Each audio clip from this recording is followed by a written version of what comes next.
Thank you very much for the opportunity. 2 minutes isn't long, so I'll move on very, very quickly. Green Oak Solutions is about how we look at environmental reporting and how we engage communities in the environmental agenda. I'm a professor at Caledonian University, but also part of Green Oak Solutions. Green Oak's a new company. We've brought together a unique team. We've got specialists who really are top of their game in the IT technology area at the forefront of developments. We've got academic expertise in the environmental domain.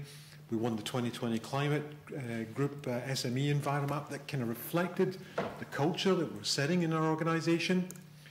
We've got environmental products, we've got carbon tools, we've got waste reporting tools, and we've got tools that the waste industry are using currently. Environmental reporting is complex, environmental reporting is tedious, but environmental reporting is necessary because we're in a world where we're moving towards more open public disclosure around what we're doing. London Stock Exchange, listed companies are all having to engage in that and work that through the supply chain. What we're about is supplying simple reporting tools, taking some of the complexity and making it simple. We see it everywhere, but we're about trying to exploit mobile app technology, social media tools, all using API technologies to communicate that, hence our care to compare approach. But we see two particular markets opening up. It is about cloud reporting. I know in my own domain where I work, in waste, local authorities collect data and they throw about 90% of that data away and use the rest for statutory reporting, but they're not focused around improving efficiency and looking at the way they do their business and the way they engage with communities. Similar stories around carbon. But public engagement is a huge opportunity for a company like us. 25% of adults have got a smartphone, 50% of teenagers have got a smartphone too.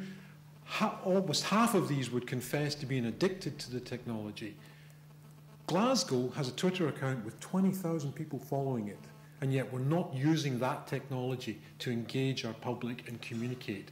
We're taking businesses, individuals and communities on a journey, and we believe that these types of tools are going to lead us forward.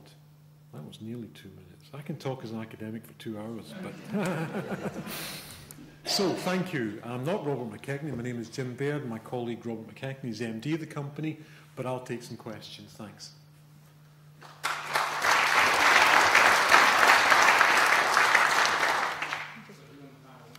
Shall I kick off on that one then? I had a quick look at your website, and one of the things I wondered, in a way it's Kerry's question from earlier, who are your customers? Are you a product or a consultancy sale? We're a web services seller, if you like. We're looking to put tools that are broadly sitting in the cloud but are equally applicable to global markets. The whole issue around community-based social marketing behaviour change, it isn't a litter campaign in Glasgow. It isn't an engagement somewhere else in England. It's in Canada, it's in North America. No matter what we do, we're engaging with communities.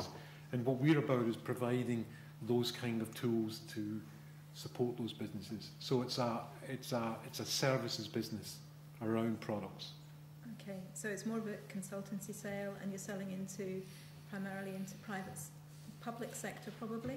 Both public and private. The public sector have got a huge journey to make around how they engage with communities. They don't effectively use social media and marketing, and we're about trying to move into that space and deliver. So there's a huge element of public, but there is also how private sector. I mean, you know, CRC is here, the trading scheme. We're seeing increasingly businesses having to engage. We've got cities and smart cities engaging around the open disclosure projects and so on. So we're getting this kind of communication that needs to take place. And what we've been able to do with some of the tools that we've been working on is communicate that very, very simply. So that's what we think we're bringing uniquely to this, with some of the IT skills that we're able to bring. Did you say you're looking for investment? Well, it's a point of discussion. We can grow and perhaps be slow to respond to the market, but equally we would like to speak to people who really want to try and go with us and see this as a way in which we can grow our business quicker. Yeah, we've looked at something similar to this before a while ago, and the the complexity comes in. Yes, you can see the end market, but it's the stop gaps on the way to getting to that market and how you get sort of key influencing bodies, regulatory bodies brought into one technology, which is incredibly ambitious. How are you going to deal with that with other larger companies doing this as well? Yeah, okay. Well, one particular market we're focused on is around waste data. We see the failing of the current system that has very little investment going on and yet is used to report 450 odd local authorities. We see a failing in that, we see the pain points in it, and we've brought our particular tool Return to that market. So we're now kind of fitting ourselves around that statutory. So yeah, there's difficulties, there's a challenge there, but I think if we put ourselves out and communicate the benefits these tools are going to bring, I think we can overcome simply by pricing in the market and making sure we can offer these public agencies.